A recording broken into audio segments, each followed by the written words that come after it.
Assalamualaikum warahmatullahi wabarakatuh. Wahai bangsa Aceh, mari kita mengenang dan merenungkan peristiwa yang pernah melanda Aceh. 1. Siapakah yang membantai ratusan lebih masyarakat Aceh di Pulau Cat Jempah pada kurun DITII? 2. Tangan siapa yang berlumuran darah di Cat Panglima era Dom? 3. Pekerjaan siapa atas penyiksaan dan pembunuhan bangsa Aceh, Pintu Angin dan Gedung PU Aceh Utara?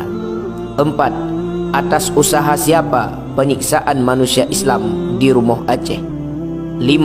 Siapakah yang membuat kado-kado mayat di masa Dom? 6. Siapa yang membuat kuburan massal di pantai Kuala Tari dan di Setero Aceh tercinta ini? 7. Siapa pula yang menciptakan banyak janda di Cat Kling? 8. Siapa pula yang memuntahkan peluru atas mereka yang menghadiri ceramah agama di IDI dan bau anyir darah manusia di Simpang KKA Aceh Utara? 9. Bagaimana jeritan perih mereka yang disiksa di gedung KNPI Lok Sumawi? 10. Tak sedihkah saudara bila mengingat kala mereka membantai para tengku-tengku dan ulama-ulama Aceh dan dikuburkan massal tanpa fardu kifayah di Butung Ateh? Bukankah mereka para syuhada? 11. Siapa pula yang membentuk milisi di Takengon sehingga mereka dengan semena-mena membunuh dan membakar rumah penduduk di pesisir? 12.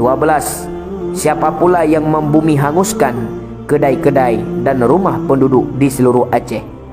13. Sudah lupakah anda ketika mereka menyayat-nyayat tubuh seorang ulama di Laweng dan memotong kemaluan serta memasukkan ke dalam mulut?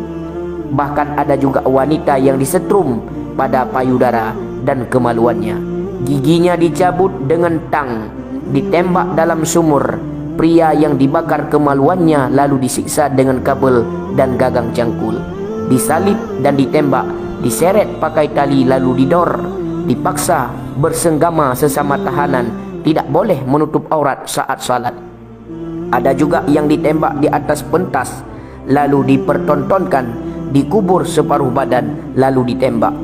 Yang ironisnya, ada juga manusia yang diperkosa secara bergiliran dan dimasukkan botol sprit ke dalam vaginanya.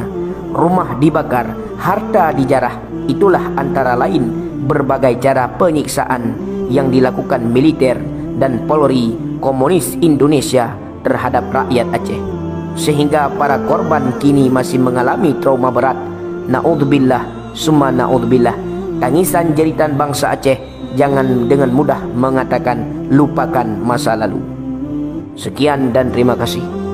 So yang mantang bela dan tuntut hak yang sampojino, mantang gemetim suara demi gebela bangsa Aceh. Assalamualaikum warahmatullahi wabarakatuh.